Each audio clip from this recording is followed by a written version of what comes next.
Olá, congressistas! Bem-vindos ao primeiro Congresso Nacional de Representação da Arquitetura. Eu sou o Rodrigo Frois e vou apresentar para vocês uma breve introdução ao mundo da programação e como ela pode ser útil no dia a dia. Deixe-me falar um pouco sobre mim. Há um bom tempo eu estou no ramo da programação. Tenho uma ênfase em PHP para utilização web e sistemas intranet, e além disso tenho conhecimentos em Java, JavaScript, C#, Python e Golang para diversas aplicações. Eu iniciei na programação pela vontade de entender como a computação funciona. Me lembro que eu iniciei com a linguagem BASIC, que talvez alguns de vocês não ter ouvido, e fui migrando para o Dark Basic, que foi a primeira linguagem para jogos que tive contato. Aprender a programar me ajudou a entender não apenas como funciona a computação, mas também me ajudou a resolver problemas, a otimizar processos, ganhar tempo em serviços repetitivos e prevenir erros nessas tarefas. Um exemplo real é da empresa onde eu faço parte.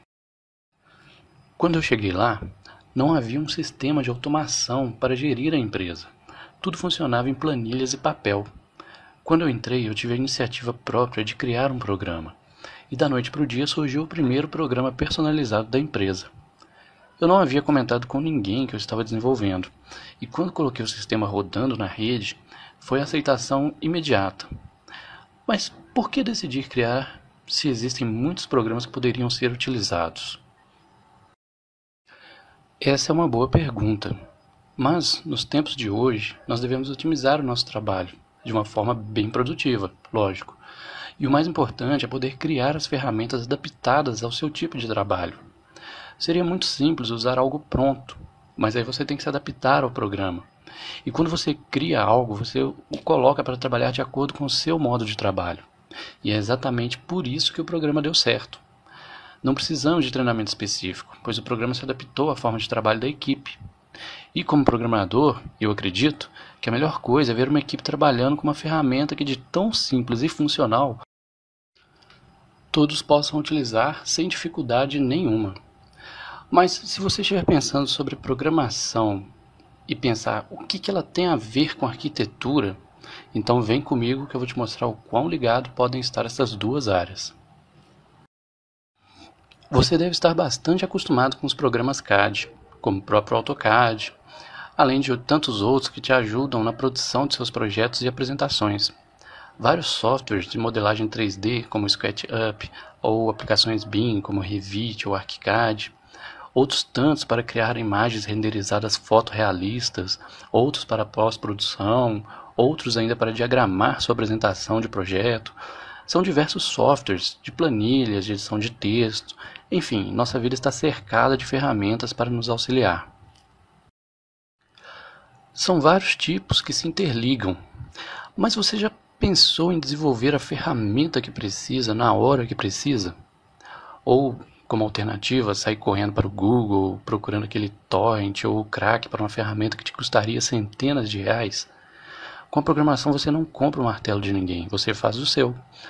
Em diversos programas isso pode ser acessível através das conhecidas macros ou actions, ou plugins, ou qualquer nome semelhante para manipulação de arquivos em lotes. A manipulação de arquivos em lotes é uma ação para agilizar um processo repetitivo. Posso dar um outro exemplo real do qual fiz parte, onde jogarei uma utilização em arquitetura no final. Em uma empresa gráfica no setor de orçamento, eles frequentemente precisavam calcular as quantidades em unidades de um determinado objeto em sua área de impressão. Mas você imagina como isso era feito? Utilizava-se o CorelDRAW, um programa vetorial para criação de imagens gráficas, assim como o Illustrator, né? E abriam um programa, configuravam o tamanho, altura e largura e faziam visualizar a impressão para espalhar a quantidade na folha e então calcular o orçamento. Porém, isso era uma coisa muito frequente, ou seja, era uma ação repetitiva. E então eu pensei, o que pode ser feito para otimizar a informação? Isso facilitaria a vida tanto da pessoa que estaria esperando o orçamento, o cliente, e também agilizaria a parte da pessoa que estaria fazendo o orçamento, que trabalha na empresa. Então a primeira coisa que eu pensei foi, existem programas que fazem isso? Pode ser que haveria, Porém, eu acredito muito na questão que um programa deve trabalhar para nós, e não ao contrário. Por isso, a criação de uma ferramenta da forma como a empresa precisa é o que motivou a criação do algoritmo. Então, acompanhe comigo como que foi o processo. Primeiro, eu fiz um rascunho, à mão mesmo, para identificar as informações que eu preciso, as variáveis que vão existir, as fórmulas que eu precisarei, ou seja, todo o algoritmo. Tá vendo como que a diversão começa? Você não deve, na minha opinião, ir direto para a plataforma programar. Aventure-se a desenvolver mentalmente o algoritmo, tente ver antecipadamente tudo o que precise e visualize teoricamente os cálculos em funcionamento.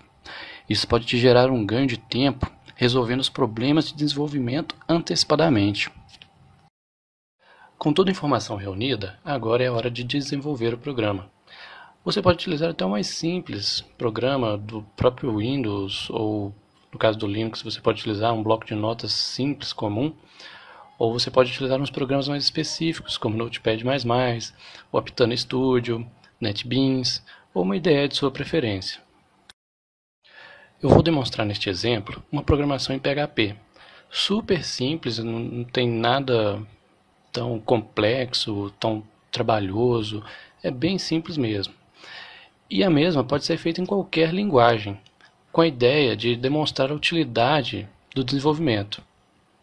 Eu não vou entrar na questão de instalação de servidor, em linguagem de marcação, neste caso o HTML, nem na parte de CSS, mas eu estarei disponível para qualquer dúvida se houver. Quando eu fiz o rascunho, eu defini todas as variáveis que eu precisaria. Lógico que às vezes nós não lembramos de todas que vão ser necessárias, mas no geral, fazendo o rascunho antes, a probabilidade de você esquecer alguma variável é mínima. Então eu defini as que eu precisava: altura, largura, espaçamento, para qual finalidade seria, corte a laser ou corte guilhotinado, porque cada uma tem uma dimensão diferente, e essa dimensão é importante. Inclusive, essa dimensão, que é colocada da área, é uma variável chamada constante, pois ela é um valor que ela não muda, independente da parte do programa que ela for acessada. Então, ela é uma variável que a pessoa não coloca a informação, essa é uma informação já disposta no próprio programa, que eu vou mostrar para vocês daqui a pouco. A parte visível, também chamada de front-end, ficou assim. Não muito sofisticado, pois a ideia é ser funcional. E este é um exemplo mais simples, conforme eu falei, pois nosso tempo também é curto. Então eu trouxe esse exemplo por ser mais prático. Mas eu teria um exemplo de sistema intranet, onde tem funções mais complexas, conectividade com banco de dados e blocos de programação em questões de segurança, que é muito importante. Mas para o nosso exemplo, vamos com o básico, pois nós queremos que vocês compreendam como é simples as ferramentas e como elas ajudam muito na produtividade.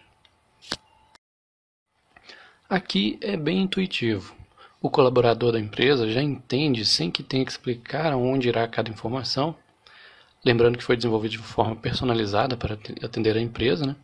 Então ele já automaticamente entende onde vai cada informação que precisa para ele gerar o resultado. E eu sempre me preocupei em fazer uma programação de forma bem clara e simples, para facilitar exatamente quem vai utilizar aquele sistema.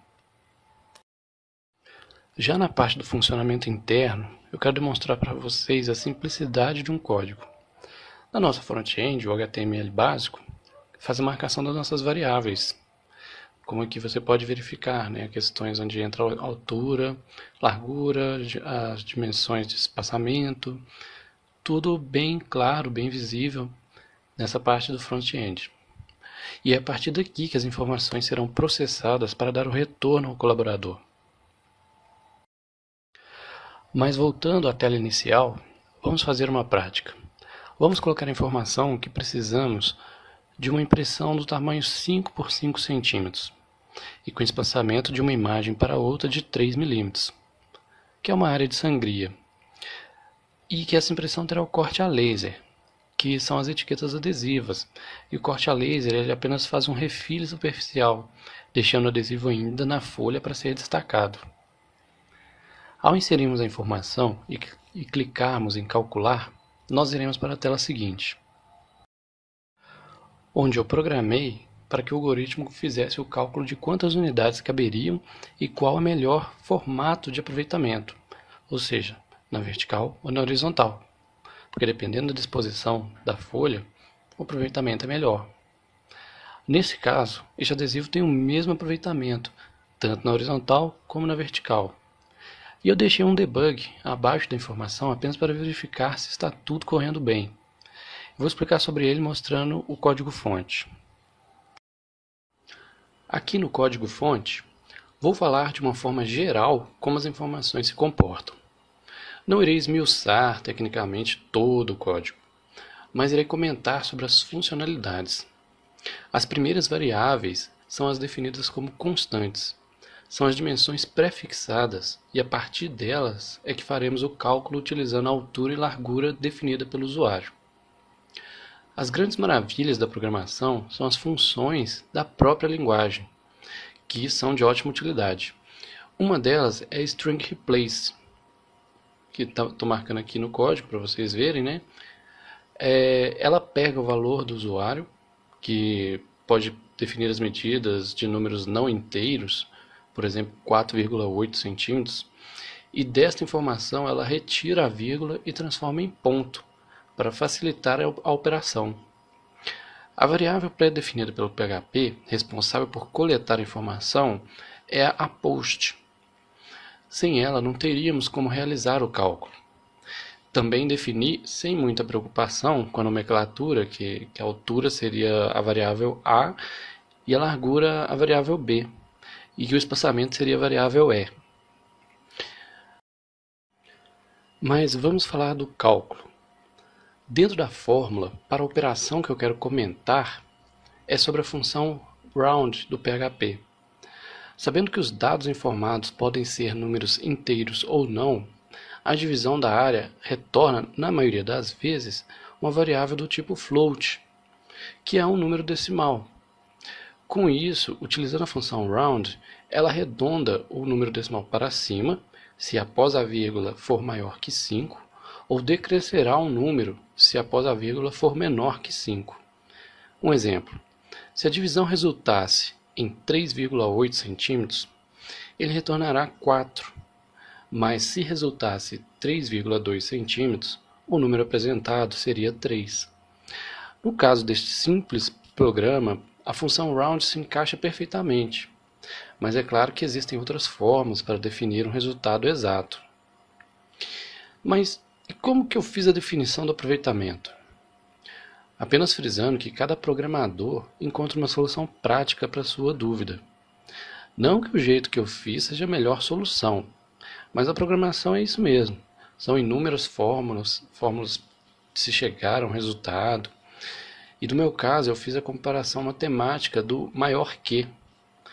Eu criei as variáveis delta, onde eu fiz 2 cálculos. E ao final eu comparei o resultado, sendo que o de maior valor ou de melhor aproveitamento seria exibido, com o resultado informando a orientação do papel para o usuário. Assim, após o resultado eu deixei umas informações de debug, apenas para conferência se tudo corria bem. E tudo deu certo. Programação é sempre assim, é uma coisa fantástica quando você vê os resultados saindo da forma que você quer. Agora que eu pude mostrar brevemente sobre essa ferramenta, deixe-me fazer uma analogia para o ramo da arquitetura. Digamos que você tem um grande projeto de um salão, e você tem a área e precisa saber quantas peças de cerâmica serão necessárias para todo o piso. Ok, você sabendo que tem um valor X de metros quadrados de área, basta comprar um valor X de metros quadrados de piso. Mas um exemplo simples, você pode ter o número exato de peças. Apesar de não ser o melhor exemplo, o que eu quero dizer é que se você tem um problema, você poderá construir a solução para que você otimize o seu trabalho. A programação é uma parte funcional para os arquitetos. Já imaginou um programa que você utiliza, que aceite plugins e ou melhorias, aproveitando-se de uma grande comunidade de usuários? Você pode desenvolver uma grande ferramenta que te ajude a otimizar sua produção e ao mesmo tempo ser a utilidade que muitos também precisavam, mas não sabiam por onde começar. Por isso existe a importância de saber programar. Você se ajuda, ajuda outros e se tornará um profissional mais completo. Quer um outro ótimo e promissor exemplo? Hoje em dia, a realidade virtual e a realidade aumentada está se tornando cada vez mais presente, e em pouquíssimo tempo ela se tornará indispensável. E você sabe de que é movida essas duas tecnologias, certo? Basicamente, integra-se o desenvolvimento CAD pelas precisões e o modelo 3D e a programação. Isso mesmo, a programação entra nesse processo. Então, por que não se tornar um profissional completo e entender todos os processos de produção? Você não perde por adquirir mais conhecimento. Eu gostaria de deixar uma sugestão de um ótimo livro que me ajudou no início, pois programação não é apenas estudar as sintaxes e saber as marcações da linguagem. A lógica de programação é uma técnica que ajuda a encadear os pensamentos de uma forma a atingir um determinado objetivo, e se torna uma técnica necessária. Você deve entender a lógica de programação, por isso eu indico muito este livro, Algoritmos, Lógica para o Desenvolvimento de Programas de Computadores, dos autores José Augusto Manzano e Jair Figueiredo de Oliveira. É um ótimo livro, pois ele ensina de uma forma clara e sem estar atrelado a nenhuma linguagem diretamente. Assim você entende a programação e pode desenvolver em qualquer linguagem. Eu espero grandemente que neste breve encontro eu possa ter conseguido mostrar a todos que saber programar é um diferencial que pode te ajudar muito, estando à frente na grande carreira do profissional de arquitetura. Os exemplos foram simples, mas eu acredito que deu para dar aquela englobada principal nas funções, o que vocês podem fazer, tipo, não há limites para a programação. Você consegue desenvolver, você pode fazer uma ferramenta que possa te ajudar bastante e, como eu disse, ajudar na sua produção, ajudar na produção de outros, é uma coisa fantástica. Eu espero grandemente que possa ter sido de um bom proveito e qualquer coisa você pode nos comunicar através dos canais que estão aqui embaixo, na tela. E não se esqueça que teremos Hangout também, ao final da conferência, para você poder tirar suas dúvidas. Estaremos todos lá, todos os congressistas, os palestrantes, para a gente poder sanar várias dúvidas, vocês podem perguntar. E é isso aí. Um grande abraço e até a próxima.